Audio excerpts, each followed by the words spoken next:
All right, after playtesting this weekend and last, I'm here to talk about the cycle. So it's a competitive quester, which means you are able to fight people as well as accomplish quests. So basically, you have a time limit. You're set down on this planet for a very limited amount of time.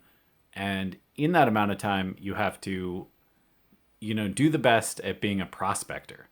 That's what they call the people who go to the planet. So you're there to harvest materials, kill things, get hearts or like organic material from monsters, activate stations that are there that somehow survive the storms, and collect robots that have broken down on the planet so that they can get the information from them. Right, so coming back to some of the challenges of the planet. So once you get onto Fortuna 3, there are these world-spanning storms that will come and, they're pretty much like Fortnite storms or Player Unknown Battlegrounds. Basically, if you don't get out in a certain amount of time to the evac point, you're dead. So, all the while collecting things, you still have to be on the lookout for these storms and able to get to the evac point before your time runs out. Between the different types of modes, they have solo and teams where they pair you with other people. The good thing about teams is you already have people that you can trust and work to accomplish your goals throughout the cycle. But you are splitting 33% or 25% of all your stuff with your two or three other team members in solo mode and just, randomly create connections while you're fighting other aliens can be really dicey. I've only had one person partner with me. Most of the other time, people just shoot at you. It's really kind of scary when it comes to that respect. You're like in the heat of it, fighting aliens, and then people are shooting at you. It's like, hey, come on, can't we work together here? But I guess that's kind of the fun added challenge from this game. If you do the teams mode, you already have team members, and they will probably not double cross you.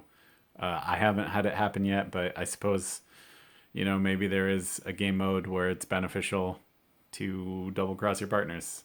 I don't know, but seems kind of mean to me. I don't know what the benefit is. I haven't killed any other players. I've damaged a lot of other players just to kind of keep them off of me, but it's mostly just been killing lots and lots of aliens. So whenever you harvest things, like the crystals, for example, you put down a harvester and it sits there and like thumps the ground or whatever and breaks up the crystals. And that creates a whole bunch of attention that these aliens will come and attack you and try and stop the machine from working. Before you start, though, each machine will tell you the danger level of doing that particular site.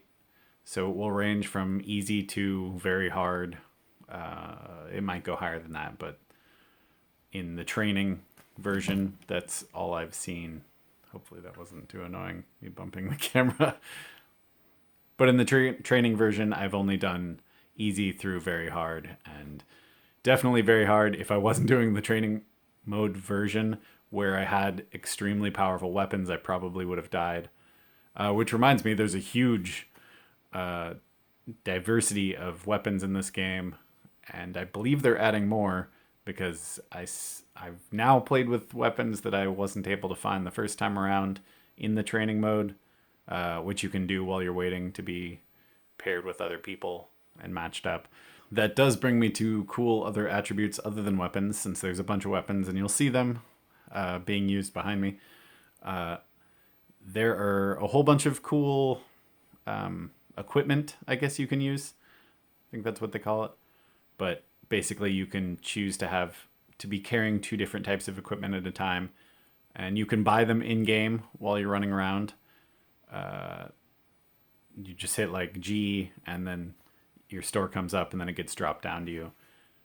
But you can either have like an auto turret or like a trauma station or a warping thing or medicine all sorts of fun gadgets that you can carry around, and then they replenish over time.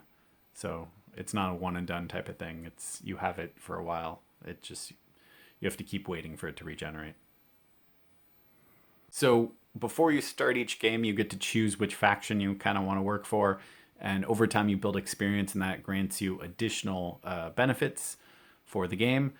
And each faction has different things that you can unlock and improve with your weapons, or different achievements, or different missions, I guess, that you can do while on the planet. So I found that to be a fun little thing. I've done each one of them, but I've really stuck with one just to see what kind of things get unlocked. But I'm not far enough in to really know. But I'll continue to play test and enjoy the game. It's been fun so far. So if you get the chance to try it, it's a pretty fun game. I would recommend giving it a try if you like things like Fortnite or PUBG, Apex. You know, it's one of those type of games, but it focuses a little bit more on the quest part. So I find that to be nice. It's not just constantly shooting each other all the time. It's also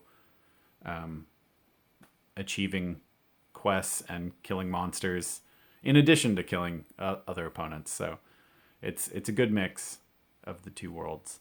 Anyway, these have been my impressions. I would say check it out. If you like this video, like, subscribe, comment, whatever you want to do. Anyway, have a wonderful life.